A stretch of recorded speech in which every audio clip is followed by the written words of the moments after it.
believe it. I really can't believe it. You won't know what's just happened.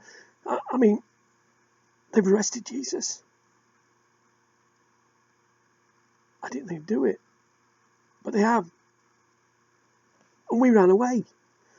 We ran away in every direction. You know, me, Peter the Rock, the one that was supposed to stand firm, the one that had promised that I'd never leave him.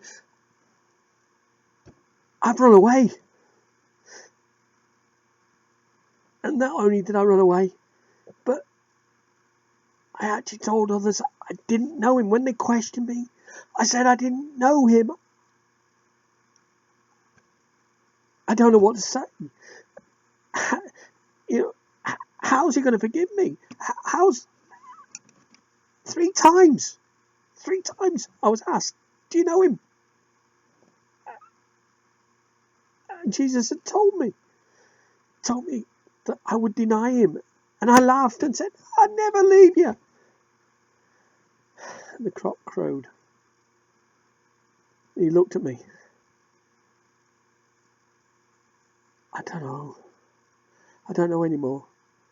You know, I cried so hard. I couldn't speak. And then I asked somebody else who'd found me. I said, what's happened? What's happened now? And she said, he's going pilot in the morning. I went, what? How do we get here? How do we get to this point? I can tell you this. It's been a strange evening altogether. I mean, earlier this evening, we were in the upper room. You know, room hired by Jesus for the Passover. And everything was so normal. Apart from the fact that he decided to wash our feet. That was a bit weird. But we were celebrating. We were together around the table. We were having a good laugh and fun. And then...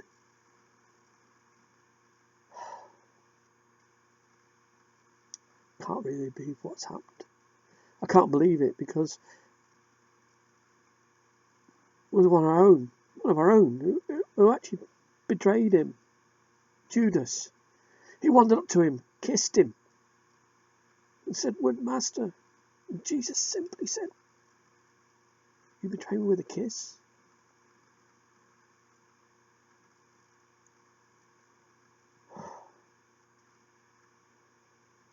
How could he? How could he kiss Jesus and basically condemn him as the guilty one? Yet, who am I to talk? You know, I too have betrayed Jesus. I've run away. We all have. In many different directions. We just got out of there. I loved him. But I couldn't stay. I rushed ahead. Hang on a minute. I'm getting lost in the... Let's go back to the supper. We were having supper together in the upper room.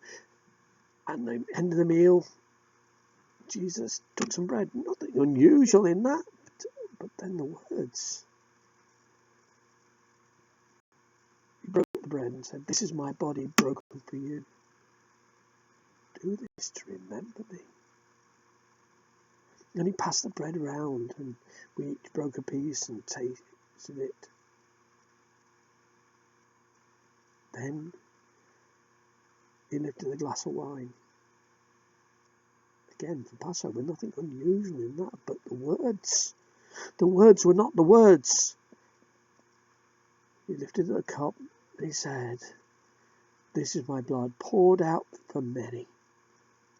My blood seals God's covenant." And he drank from the wine, and then he passed it round to each one of us, like he had done the bread. All of us were sitting there going, "What's going on?" But we sang some more songs, and we made our way to the Garden of Gethsemane. And in the garden, Jesus called James, John, and me to him. He was looking fearful, looking pale. And he told us that his heart was breaking. And this Jesus I'd not seen before. He always was strong and commanding, and he had been one who gave us courage and strength when we were weak. Yet there were tears in his eyes at that moment, and my heart went out to him. And he said he had to pray and asked us to stay awake. And he went off a distance, and he began to pray. It was a warm evening, and I watched Jesus for what seemed like an age as he poured out his heart to God. And he kept asking for the cup of suffering to be taken away from him. But I couldn't understand what he meant by this. It was Jesus that woke us. We'd fallen asleep. He woke us. He'd asked us to stay awake and pray with him that we might not fall into temptation. And there was a sad look in his eyes. Again, a look I'd never seen. And he went back to praying.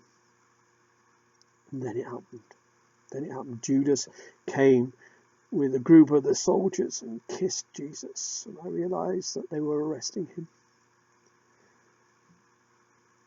I took a sword out of one of the soldiers' belts and lashed out at someone. And I think I caught him in the face before I could strike another blow. Jesus stopped me.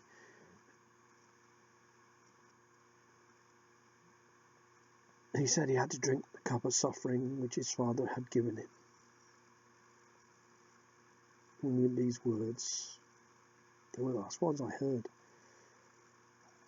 Because we all ran. I was surprised that no one tried to stop us, but we all ran. It's obvious that they only wanted Jesus.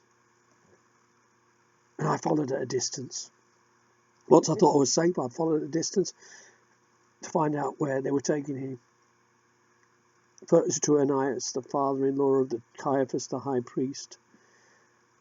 And then I heard Caiaphas question him, and before long they were beginning to take him away again, mocking him, shouting at him, hitting. And all I could do was say I didn't know him. 3 times. And the cock crowed. It's a nightmare. It's a nightmare. I don't understand. I don't know what tomorrow will bring. But it can't be good.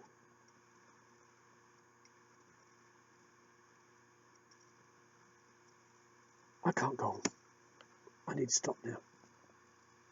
Sorry.